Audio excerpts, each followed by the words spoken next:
জাতীয় নেত্রী বেগম খালেদা জিয়ার মহাপ্রয়াণে আমার গভীর শ্রদ্ধা নিবেদন করছি। জাতির এই সন্ধিক্ষণে যখন তার উপস্থিতি, পরামর্শ, দিক নির্দেশনা সম্ভবত সবচেয়ে বেশি প্রয়োজন ছিল, তখনই উনি আমাদের ছেড়ে চলে গেছেন। উনি হয়তো চাইতেন আজকের এই চ্যালেঞ্জগুলো মোকাবেলা আমরা সকলে একত্রিতভাবে, নীতিনিষ্ঠভাবে দেশ ও মাতৃকার প্রতি আমাদের ভালোবাসার থেকে যৌথভাবে মোকাবেলা করি। উনি হয়তো সেটাই চাইতেন। ওনার মতো বহুমাত্রিক জীবনের বিভিন্নভাবে আলোচনা হতে পারে, তার কিছু পরিচয় আমার আগের বক্তাদের কাছে আমরা পেয়েছি। আমরা জাতীয়ভাবে, বৈশ্বিকভাবে আলোচনা করতে পারি, সামষ্টিক ব্যষ্টিকভাবে আলোচনা করতে পারি, বিভিন্ন আঙ্গিক থেকে, তাৎক্ষণিকতা এবং ঐতিহাসিক দৃষ্টিভঙ্গি থেকেও আলোচনা করতে পারি। কিন্তু যাদের সৌভাগ্য হয়েছিল ওনার কাছে যাওয়ার, তাদের অভিজ্ঞতার আলোকে যদি আমরা বৃহৎ চিত্রটিকে অনুধাবন করতে পারি, সেটাই মনে হয় এই শেষ বেলায় আমার জন্য সবচেয়ে বেশি আকর্ষণীয় হবে। আমার সৌভাগ্য হয়েছিল বেগম খালেদা জিয়ার সাথে ওনার 2 শাসনামলে অন্তত 4 বার নীতি বিষয়ক আলোচনা করার সুযোগ। প্রথমে একবার যখন আমি অর্থনীতি সমিতির সাধারণ সম্পাদক ছিলাম, 1991 সালের কথা আমি বলছি। তারপর যখন আমি ব্যাংক কমিশন, রিফর্ম কমিশনের সদস্য ছিলাম তখন, আরেকবার WTOর প্রাক্কালে, দোহা নেগোসিয়েশনের প্রাক্কালে, দল নির্বাচনের সময় আরেকবার আলোচনার সুযোগ হয়েছিল। এবং সর্বশেষ আমার 2002 সালে উনি যখন প্রধানমন্ত্রী ছিলেন, দেশের যখন প্রাকৃতিক গ্যাস ব্যবহার করার জন্য একটি জাতীয় কমিটি তৈরি হয়েছিল, সেই কমিটির সদস্য আমি যখন ছিলাম, তখন একটি ক্যাবিনেট সাব কমিটির মিটিংয়ে ওনার সাথে আমার অত্যন্ত তাৎপর্যপূর্ণ একটি আলোচনা হয়েছিল, যা হয়তো জাতীয় ইতিহাসের নীতি নির্ধারণের এবং প্রাকৃতিক সম্পদ ব্যবহারের ক্ষেত্রে একটি মাইলস্টোন হিসেবে আছে। 2003 সালে আপনাদের হয়তো মনে আছে, সে সময় বিদেশি তেল কোম্পানিগুলো বলছিল যে বাংলাদেশ তেলের উপর ভাসছে, খুব দ্রুত তেল আহরণ করে এটাকে ভারত এবং অন্যান্য দেশে রপ্তানি করা উচিত। একই সময় তৎকালীন বিরোধী দলীয় নেত্রী, প্রাক্তন পতিত প্রধানমন্ত্রী, উনি বলছিলেন 50 বছরের গ্যাস রেখে বাকিটা আমরা নিরাপদে রপ্তানি করতে পারবো।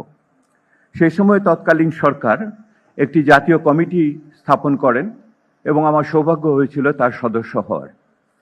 এই কমিটির রিপোর্ট যখন তৈরি হলো, তারপর একদিন উচ্চ পর্যায়ের ক্যাবিনেট সাব কমিটিতে, প্রধানমন্ত্রীর নেতৃত্বে সাব কমিটিতে আমাকে আহ্বান জানানো হলো যে আপনি আসেন, কমিটি প্রধানকে নিয়ে ব্রিফ করেন ক্যাবিনেটকে। আমাদের কমিটির প্রধান সচিব আজিমউদ্দিন সাহেব বলা শুরু করলেন। উনি কিছুক্ষণ বলার পরেই সাইফুর রহমান সাহেব বললেন, দেবপ্রিয়কে কিছু বলতে বলেন। আমি বলা শুরু করলাম। 1 মিনিট কি 2 মিনিট আমি বলেছি। প্রধানমন্ত্রী আমাকে থামিয়ে দিয়ে প্রশ্ন করলেন। আমি প্রশ্ন শুনে অবাক হয়ে গেলাম, এত তীক্ষ্ণ প্রশ্ন।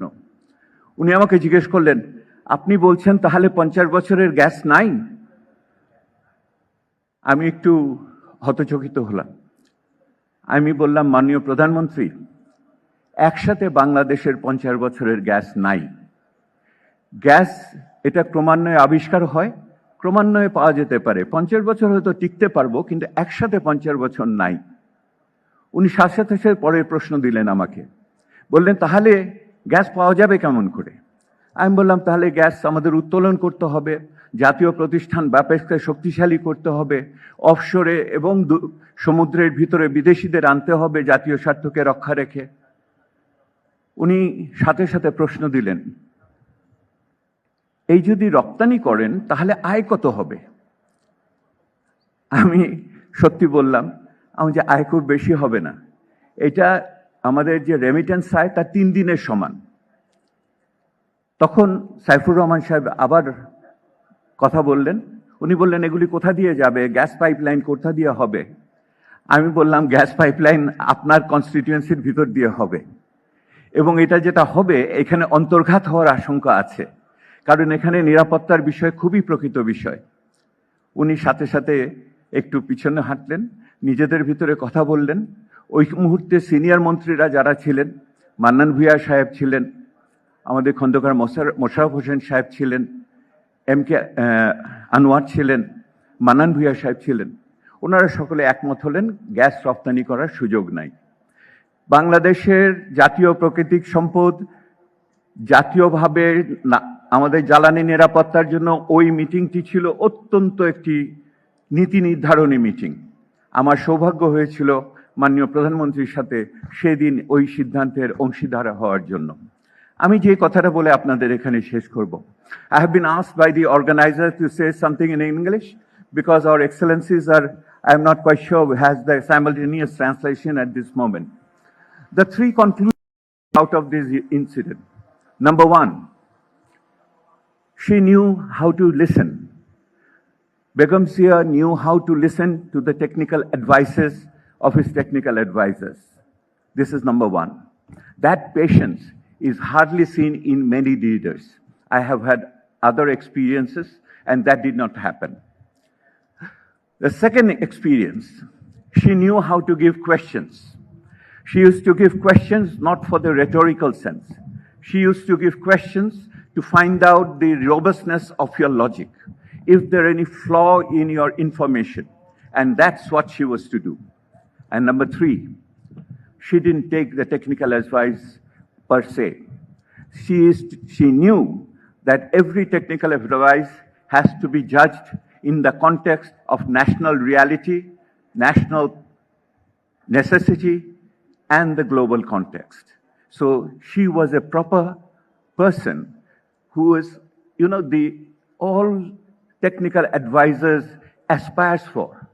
A leader who listens, who asks questions, and takes a decision on their own, and in the context of their political commitments. Let me conclude by saying, today afternoon, what would Madam Zia would have wanted from us today? She would have wanted from us today, as a policy advisor and a policy analyst, I think, she would have thought that the new generation of the policymakers, the new leadership which is yet to come, will be also emulating all those undeniable, characteristics and the virtues of her. I hope and pray the country remains blessed with that kind of leadership in the future, because this is the time when we take difficult decisions for the country, when we have competing demands from us. We need to rise above all the shortcomings, all the narrowness, and take a decision for the country. And I do miss our former Prime Minister in these moments. Thank you for listening to me.